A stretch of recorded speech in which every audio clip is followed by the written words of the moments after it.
¿Qué tal? ¿Cómo les va? Comenzamos una nueva edición de Campo en Acción. Hoy vamos a seguir hablando de malezas a partir de lo que fue la jornada regional de malezas que se realizó en la estación experimental del INTA en Paraná.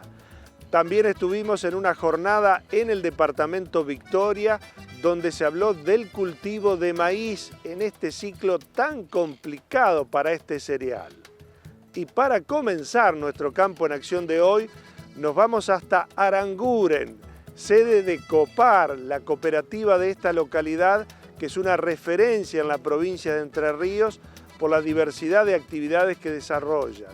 Estuvimos charlando con Gonzalo Salgado, su presidente, acerca de sus inicios en el movimiento cooperativo entrerriano y también un poco la realidad del sector tambero, ya que él se dedica a esta actividad. Con este tema comenzamos nuestro Campo en Acción de hoy.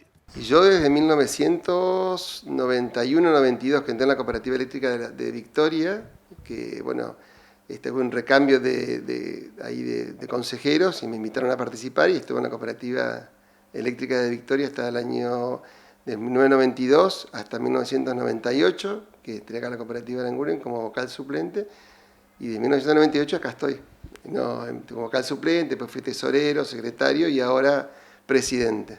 Así que son unos cuantos años de participación. Entre Ríos tiene una gran fuerza en el movimiento cooperativo. ¿A qué se debe? Y se debe, primero que fueron fomentadas, porque tenemos allá en Villa Clara, en toda la zona de Villaguay, una cultura realmente que vino fue el barón Hirsch que hizo las colonias judías, y gente muy culta que veía en el cooperativismo una forma de poder salir adelante, ¿no? En el asociativismo. Y después el tipo de gente, que hubo mucha inmigración de todo tipo, italiana, alemana, y que también tenían esa cultura del asociativismo, porque uno lo ve ya en las sociedades mutuales de los inmigrantes que tenían, que era como que puede ser un antecedente de las cooperativas. Que se replica también en Entre Ríos, Santa Fe, Córdoba, Entre Ríos, Santa Fe y Córdoba. No así en provincia de Buenos Aires, porque te quiero decir algo que leí ayer en los diarios y antes de ayer, el tema de los impuestos a las ganancias, las cooperativas que nos está preocupando.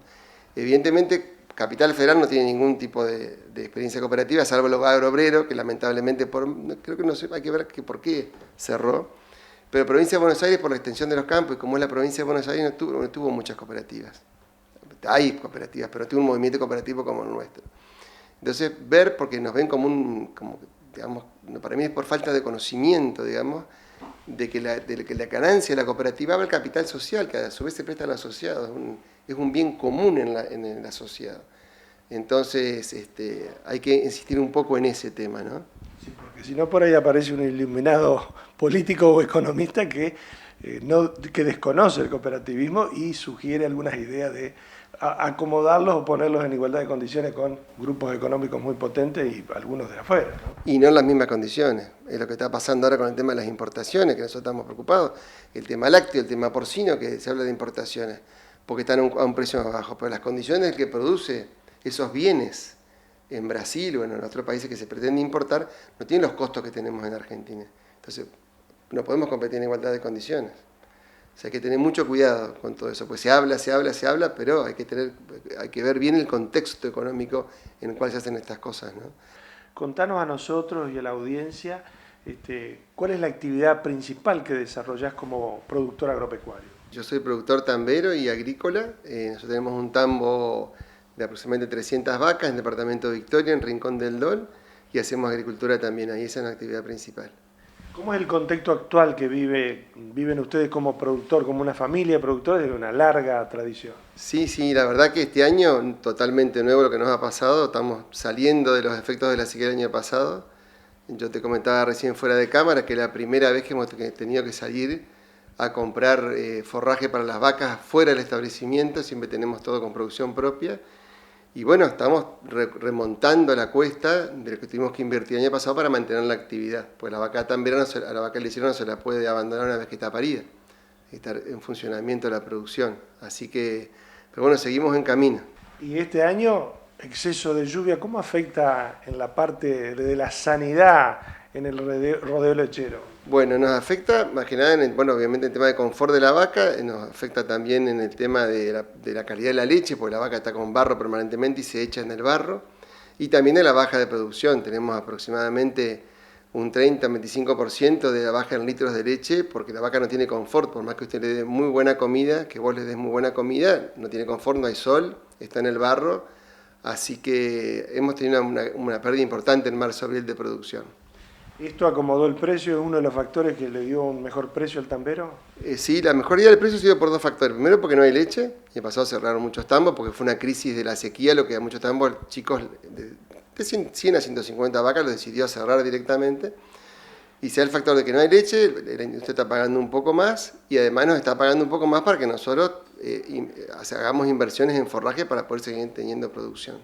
La provincia de Entre Ríos no es tan importante a nivel nacional, pero tiene un porcentaje, pero es una actividad que arraiga mucho a la gente, al campo, a la tierra. ¿Cómo ves vos ese contexto en cuanto a si la tecnificación por ahí expulsa a la gente o es una oportunidad de mejorar la calidad de vida? Para mí es una oportunidad de mejorar la calidad de vida, porque los tambos, digamos, cualquier tambo emplea 5 o 6 personas como mínimo, ya sea que sea un tambo familiar o un tambo que disponga de personal, y arraiga a la gente en el campo porque tiene que ordeñar todos los días ahí y trabajar en las escuelas de campo, la gente consume en la zona. Lo que pasa es que la zona, digamos, tambera, si vos no tenés caminos, que es lo que nos pasa en nuestra provincia, caminos enripiados de buena calidad, si tenés que hacer 20 kilómetros para sacar la leche y el camino no sirve, la gente hace quesos, pero arraigar una familia hoy en día en el campo, con esas condiciones de no poder salir, es más difícil. Pero es una actividad muy demandada. Es una industria, y para mí el tambo es como por el tema de porcinos, son industrias en el campo, demandan mucho personal. Hace mucho que no se escucha una política de Estado hacia este sector. No, en realidad la verdad que no se escucha. Esperemos que este nuevo gobierno, que digamos aparentemente está poniéndole mucho las pilas en eso, digamos, en escuchar y en ver y en rever. Hay una vialidad provincial, lamentablemente no es la que era antes. Tienen que remontar un montón de cosas con vialidad provincial, pero bueno, esperamos que tengamos una buena infraestructura mejorada este año, de a poco, aunque sea los caminos de tierra que estén un poco mejor. Y lo último te pregunto un poco sobre el tambo y sobre la agricultura en general como un productor mediano. ¿Qué sugerencia le harías cuáles son los 4 o 5 temas que a ustedes como productores les interesan o son prioritarios? Ya dijiste uno, que es el tema de los caminos. Sí, bueno, yo como decirle a los productores, mientras estén en sus posibilidades, como estamos ahora con el tema climático, que no sabemos cómo, cada año es diferente ahora, que traten dentro de lo que puedan financieramente, es complicado, hacerse las mayores reservas posibles permanentemente. No hacer lo justo ni tener lo justo, manejarse con fusibles, digamos.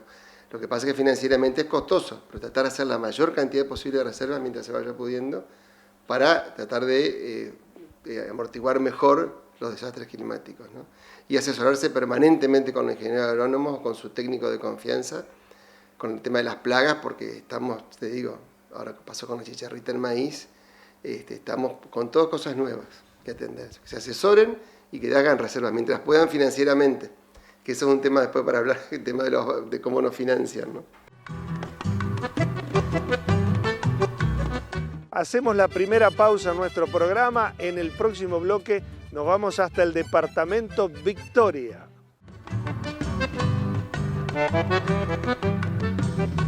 El Centro de Ingenieros Agrónomos del departamento Victoria organizó una jornada en donde se habló de lo que fue la campaña maicera en esta región agrícola de Entre Ríos.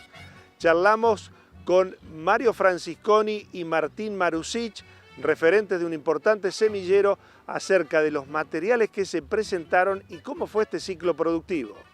Bueno, estamos con 3 materiales que son aptos para siembra tardía.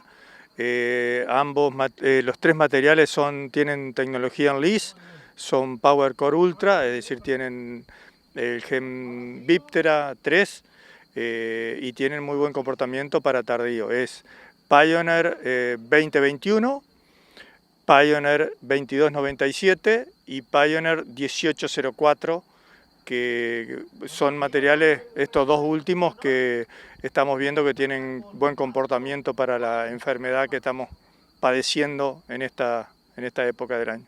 ¿Estos tres materiales ya estaban en posición en el mercado o algunos lanzamientos? Hay uno que es nuevo, que es el primer año que tuvimos algo de volumen, fue este, que es 2297, que es recomendado para siembra tardía. Los otros dos ya lo venimos trabajando y se adaptan tanto para siembras de temprana como para tardías. Bueno, hacía mención usted recién al buen comportamiento que han tenido con este flagelo que se ha dado por estos momentos en un cultivo como el maíz, y en líneas generales, ¿cómo ha sido el comportamiento en los campos comerciales, no solo para su marca, sino para todo el mundo en esta zona? Bueno, es una campaña muy complicada y estamos aprendiendo mucho respecto de esta enfermedad y la verdad que no hay híbridos resistentes, estamos hablando de más o menos tolerantes y esa tolerancia depende mucho de la presión de inóculo, digamos, de la presión de la enfermedad. Lo que estamos viendo que en las últimas siembras de tardío que se dieron ya por enero, la presión de la enfermedad es mucho más grande y ahí el comportamiento diferencial es menor. Cuando estamos hablando de presiones de inóculo un poco más bajas, ahí sí se ve mucha diferencia. ¿Esta situación ha enfriado un poco, si se quiere, la actual precampaña? Sí, cada vez hay más dudas que certeza. Los productores preguntan qué es lo que va a pasar y no, la verdad que no sabemos. Dependemos mucho o estamos todos esperanzados en que haya un invierno normal, que baje mucho la población de chicharrita y entonces podamos arrancar una campaña de primera más o menos normal y ir monitoreando los lotes sobre la presión de chicharrita desde el arranque. Ingeniero Marusic, uno puede ofrecer tecnología, puede ofrecer genética, pero también hay una tercera pata fundamental que es el manejo a la hora de tener buenos resultados, ¿no? En siembras tempranas no hubo tanta presión y recién tuvimos un poco más de monitoreo de la enfermedad sobre siembras tardías. Y como bien recalcaron los oradores en la charla, el manejo de la enfermedad es algo integral que no depende solamente del material de la tolerancia a espiroplasma, sino de varios factores a tener en cuenta, inclusive un manejo regional del tema. Dentro del programa de mejoramiento genético que la compañía posee, y muy bueno por cierto, ¿se está trabajando a puertas abiertas de lo que es la actual situación para un material de evolución de esto? Sí, continuamente se está evaluando materiales nuevos, tanto en el norte del país como en el sur. Esta red que tiene el Círculo de Ingenieros forma parte de la red de ensayos, digamos, que tienen las agencias propias, y suma al número de evaluaciones que se hacen todos los años de los distintos materiales.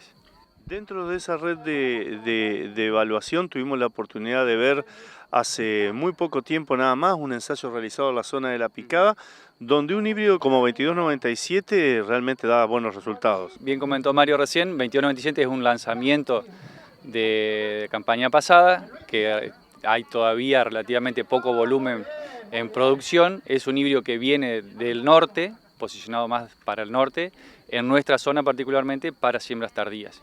Y dentro de la paleta de Pioneer es el que más tolerancia ofrece a esta nueva enfermedad. Más allá de la constante capacitación que realizan técnicos como la que se está viendo en esta oportunidad, ¿cómo ve el ánimo del productor a la hora de capacitarse, que va a ser el principal damnificado si esto ocurre? El productor está ávido de sacarse todas las dudas que tiene. De hecho, queda manifestado en la gran concurrencia que hay tanto en los días de campo que vos mencionás, en la del círculo de este día, con muchas preguntas, tanto de productores como de ingenieros, porque en cierta forma también nosotros estamos en proceso de conocimiento de toda la patología de la enfermedad. Y eso también retrasa o frena un poco también las expectativas del productor hacia el cultivo de maíz hasta no sacar todas esas dudas que tiene. Y también charlamos con Nicolás Calabrese, referente de otro semillero, acerca de lo que fue este ciclo productivo y las novedades que se presentaron. Primero el Malacate es representante de Bayer y distribución de la semilla de Calva acá en la zona de Entre Ríos. Tenemos puntos de venta en Victoria, La Paz y Paraná. Bueno, este ensayo del Círculo de Ingenieros estaba planteado en realidad en un principio para unas siembras de primera. La elección de híbridos que se hizo fue más que nada para esas fechas, pero igualmente los híbridos que que pusimos de Decalb se adaptan muy bien también a siembras tardías. Los 3 híbridos que pusimos en el ensayo son Decalb 7272 Trecepta, Decalb 7208 Trecepta y Decalb 7270 Trecepta. Y en el ensayo el testigo es 7272. Uno de los híbridos que participa en la franja es testigo del ensayo. Cuéntenos básicamente en qué consiste la tecnología Trecepta, pues quizás mucha gente por ahí no lo tiene tan identificado. Trecepta es la protección que tiene Decalb para insectos y herbicidas, digamos. Son 2 genes que protegen para lo que es el complejo de Spodoptera y Helicoverpa y la resistencia a glifosato para el control de malezas. Dentro de las recomendaciones, ¿cuál de estos materiales se adapta a las 2 fechas de siembra y cuál es más recomendado para una fecha tardía? Dentro de los 3 híbridos que hay acá, 72 es un híbrido muy plástico que se puede sembrar tanto en siembras de primera como siembras tardías, 7270 también, y en un escalón más abajo 7208 que está posicionado más para fechas de siembra de primera. En lo que respecta a todo este lío que hay hoy en día con el espiroplasma, 7270 tiene muy buen comportamiento, 7272 también, y 7208 es un comportamiento intermedio. Esta ha sido indudablemente una campaña muy difícil y una campaña, y quizás la venidera también, que puede servir como un aprendizaje, ¿no? La campaña que estamos pasando nos llevó a todos por sorpresa. Hubo siembras escalonadas de maíz desde agosto, octubre hasta enero, lo que favoreció toda la multiplicación de la plaga y se ven muy afectados los maíces tardíos. En los maíces de primera fue una buena campaña con buenos rendimientos y lo que complejiza todo es la nueva campaña, porque hay mucha incertidumbre en el productor, en qué hacer, si sembrar maíz, no sembrar maíz, si sembrar de primera, si sembrar tardío. Todas las empresas ahora estamos nosotros como semilleros saliendo con las precampañas. Es una campaña que se ve en el arranque fría, que no hay decisión de compra todavía por el productor, porque hay incertidumbre. Es muy probable que el área caiga, pero por ahí buscándole la vuelta con las recomendaciones de manejo, se puede llegar a hacer un maíz de primera que se pueda defender, digamos. Justamente a eso iba mi siguiente pregunta, más allá de las ventajas que puede tener la genética en cada uno de los materiales que ustedes proponen, hay una tecnología de manejo que puede ayudar a paliar la situación, ¿no?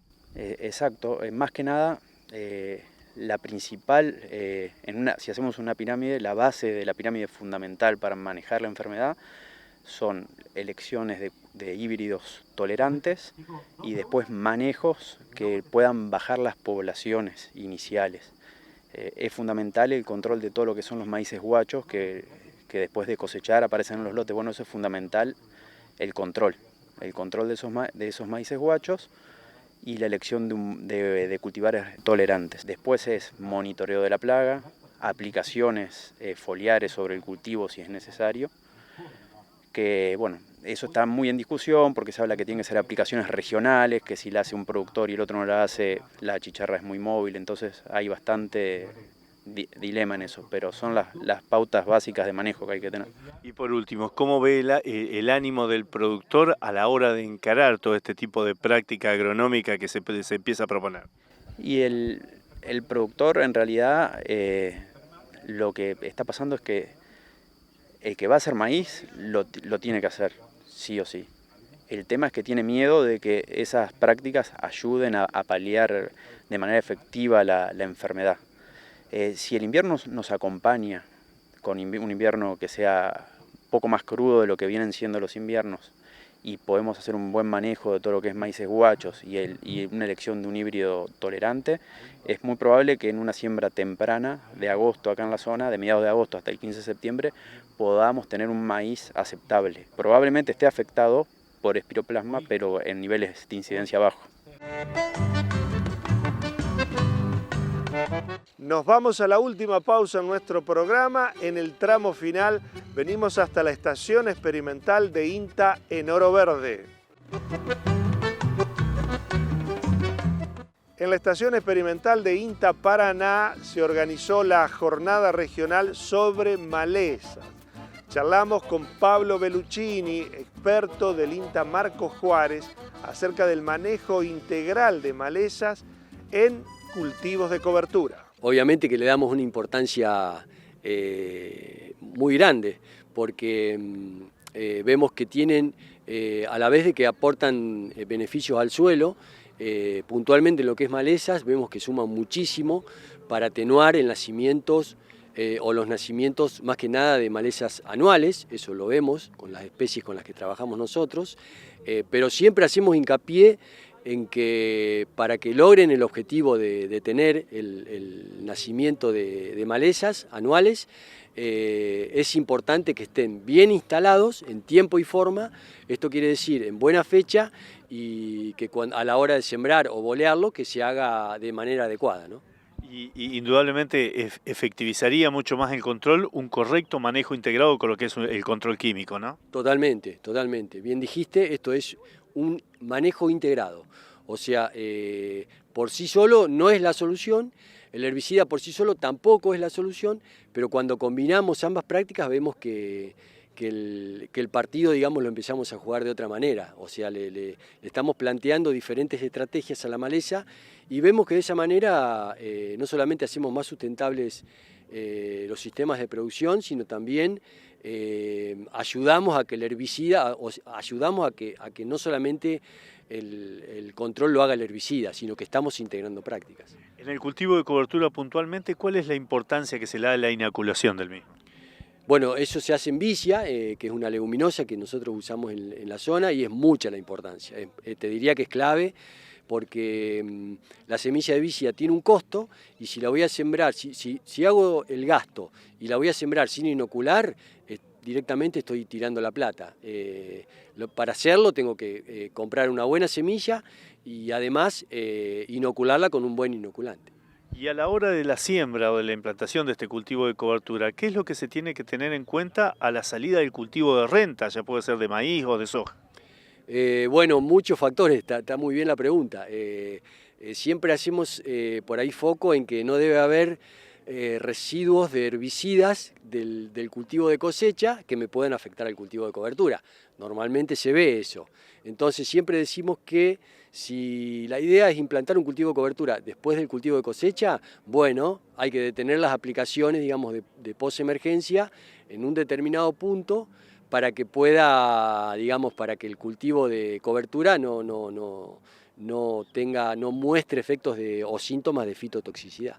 ¿Cuáles son los casos más comunes que se dan en estos casos de fitotoxicidad que usted acaba de mencionar? Bueno, bien, en vicia vemos mucha fitotoxicidad por diclosulam, se usa el diclosulam por ahí para control de rama negra o de rama negra y alguna gramínea, y vemos que el diclosulam afecta a la vicia, vemos muchos residuos de diclosulam que pueden estar afectando la normal instalación de la vicia, eso lamentablemente lo vemos porque se usa, por ahí se mal usa en todo caso el diclosulam, y en lo que es cultivo de gramíneas, de cobertura, vemos que, por ejemplo, el uso de imazetapir, digamos, de un producto que se usa en soja también, vemos otopramesones que se usa en maíz, también vemos que pueden estar afectando, digamos, al normal establecimiento de las coberturas gramíneas. Y durante este encuentro también disertó Diego Ustarroz, de INTA Manfredi, acerca de rama negra, otra problemática en malezas. Sí, es una maleza muy problemática, todos los años tenemos muchas consultas. En general, todas las consultas y los problemas se dan en aplicaciones tarde, ¿no? Es una maleza que nace principalmente en otoño e invierno y en muchos lotes, por diferentes razones, no se la aplica hasta septiembre, octubre, y ahí es donde se complica. En aplicaciones tempranas no hay mayores problemas para controlarla. Sí está empezando, por ejemplo, en esta zona, acá en Entre Ríos, hay resistencia a niveles de ALS, entonces hablamos hoy sobre alternativas de control químico con otros herbicidas residuales que tienen diferentes sitios de acción. Generalmente nosotros cuando hablamos de rama negra hablamos de dos tipos básicamente, pero hay muchos más, ¿no? Sí, en realidad, bueno, generalmente hablamos de la de hoja angosta, ciclo más corto y de menor porte, es Conyza bonariensis. que es fácil de distinguir de la de hoja ancha, borde aserrado, que tiene un ciclo más largo y mayor porte, ¿no? O sea, llega a 1 metro, 1,20 metros de altura. Esa le decimos Conyza sumatrensis, pero en realidad hay muchas que son de hoja ancha, borde aserrado, y bueno, a todas le decimos Conyza sumatrensis. Pero bueno, también como dije, son muy difíciles de diferenciar estas de hoja ancha entre ellas. En estado vegetativo yo no las diferencio. En estado reproductivo sí se pueden, pero tampoco son fáciles si uno no sabe bien qué es lo que tiene que ver, si no sos un sistemático o si estás en conocimiento, digamos, de qué ver. Pero lo bueno es que la dinámica de emergencia y la susceptibilidad de los herbicidas son todas muy similares, entonces el manejo es más o menos parecido para todas. En algún momento de disertación usted dio a conocer experiencias de control no químico, digamos, que también tuvieron buenos resultados. Sí, excelente. La verdad que, como decía antes, uno de los problemas graves que tenemos del control de rama negra, pero en general de muchas especies, ¿no?, son las aplicaciones tarde. Y nosotros que tenemos entre los últimos años, entre el 80 y 90% del maíz sembrado tarde, son lotes que se ocupan entre junio y agosto. Y recién ahí en septiembre se están haciendo las aplicaciones. Para colmo que algún porcentaje de plantas quedan tapadas, ¿no? En ese caso, hemos evaluado herramientas de control mecánico con rejas pie de pato que trabajan arriba de maíz, trabajan bien a 8 centímetros de profundidad, cortan las raíces y producen la deshidratación de las plantas. Y en ese momento, ya en septiembre, por supuesto tiene que haber una lluvia porque si está muy seco el suelo no entra, no trabaja bien la herramienta, pero en ese momento ya con plantas que tienen varios meses de nacida, trabajando 8 centímetros, terminó controles arriba del 95-97%, es excelente, con una segunda pasada 100% de control.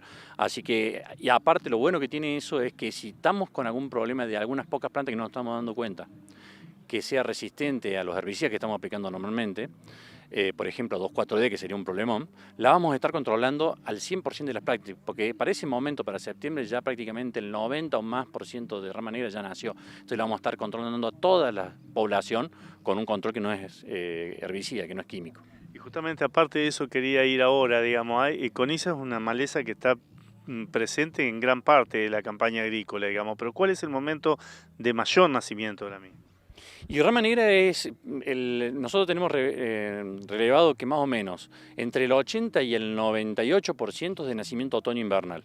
Generalmente los picos pueden darse en abril, mayo, junio. Esos son los meses donde más nace. Por ahí si tenemos un lote que se desocupa muy temprano, por ejemplo un maíz sembrado bien temprano, puede pasar que el principal nacimiento sea en marzo, bien temprano. Pero generalmente podemos hablar entre abril, mayo, junio, la mayoría. Después podemos tener, si hay lluvias en invierno, algo de nacimiento en el invierno, pero generalmente o no nace o es muy poco, y algún pequeño flujo en primavera, que generalmente no representa más de un 5%, en algunos casos raros puede ser un 20-30% de lo que nació en el otoño e invierno. Pero en general, si nosotros con el herbicida residual o con una aplicación a fin de junio, vamos a estar controlando entre el 80 y el 90%, 95% de rama negra. Llegamos al final de nuestro programa de hoy y para nuestras próximas ediciones seguiremos compartiendo el análisis de la situación económica que vive el sector productivo y el cooperativo en la provincia con la palabra del presidente de la cooperativa de Aranguren.